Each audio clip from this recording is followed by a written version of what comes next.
वालेकुम फ्रेंड्स, आज मैं बनाने जा रही हूँ मुर्गी के पाए। जिसके लिए मैंने मुर्गी के पाए ले लिए और इनको अच्छी तरह से साफ़ कर लिया और इनके नील्स उतार लिए।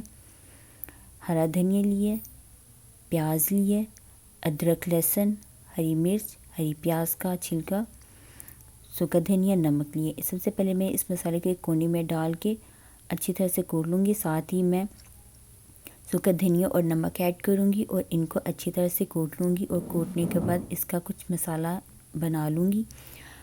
हमारा मसाला इस तरह से बन चुका है। मैं इसको अलग से निकालूंगा। मैंने एक प्लेट में 1 चम्मच लाल मिर्च लिए, काली मिर्च लिए। अगर चाहे तो आप गरम मसाला भी ले सकते हैं। साथ ही मैंने 1 चम्मच अचार गुड़ का मसाला लिया। सबसे पहले मैंने एक देचकी में ऑयल गर्म किया और जो मैंने मसाला कूट के रखा था मैं इसमें ऐड करूँगी और इसको अच्छी तरह से मिक्स करूँगी ताकि ये लाइट ब्राउन कलर दे दे।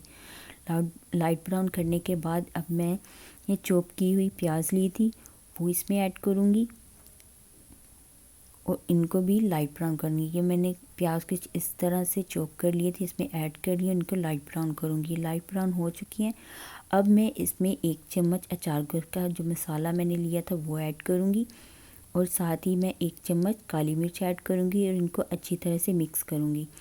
मिक्स करने के बाद इसमें मैं थोड़ा सा पानी ऐड करूँगी ताकि हमारा मसाला जो अच्छी तरह से पक जाए और जो प्याज कच्ची हैं वो अच्छी तरह से पक जाएँ इसमें।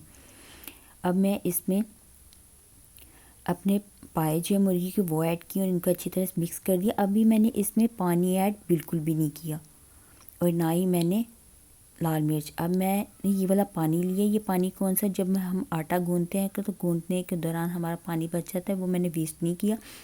ये बहुत ही मज़े का टेस्ट देता है। चिकन में डालें आप और पाए में डालें, बहुत ही मज़े का है। ये पानी मैं इसमें ऐड करूँगी। ऐड करने के बाद इनको अच्छी तरह से मिक्स कर लूँगी। थोड़ा सा पानी ऐड किया, देखिए हमारे पाए थोड़े से गल चुके हैं। अभी मैंने इसमें लाल मिर्च बिल्कुल भी ऐड नहीं की थी। अभी मैं इसमें ये थोड़े से पक चुके हैं। अब मैं इसमें लाल मिर्च ऐड करूँगी और हल्दी ऐड करूँगी और इनको अच्छी तरह से मिक्स कर लूँगी। मैंने लाल मिर्च ऐड की है और हल्दी भी ऐड ऑलरेडी मैं कर चुकी हूँ और इसको अच्छी तरह से मिक्स करूँगी और इसको अच्छी तरह से पकाऊंगी ताकि इसमें हल्दी और लाल मिर्च का कच्चा फ्लेवर जो आए वो ना आए, वो इसमें पक जाए अच्छी तरह से। जो आता है वो बिल्कुल भी ना आए।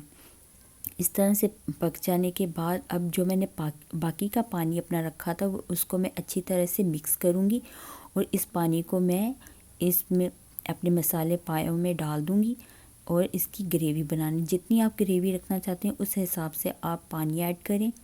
इनको अच्छी तरह से मिक्स करें और ढाँप के रख दें। कोई आधे घंटे के बाद आप दोबारा चेक करें तो देखें हमारा मसाला जो है, सालन जो है बिल्कुल रेडी हो चुका है। मैंने इसमें हरी धनिया और हरी प्याज जो थी वो भी मैंने ऐड की है और इसको पकने के लिए रख दिया। हमारा सालन ऑलमोस्ट रेडी हो चुका है। अब मैं थोड़ी देर से पकाऊंगी और निकालूँ एक बॉल में। मैंने इस तरह निकाला। मैं यखनी के तौर पे इसको यूज़ करूँगी। मैंने इसीलिए इसकी ग्रेवी रखी है। बहुत ही मज़े का बना है। आप ज़रूर ट्राई करिएगा और दुआ में याद रखिएगा। प्लीज़ मेरे चैनल को लाइक एंड सब्सक्राइब कर दें।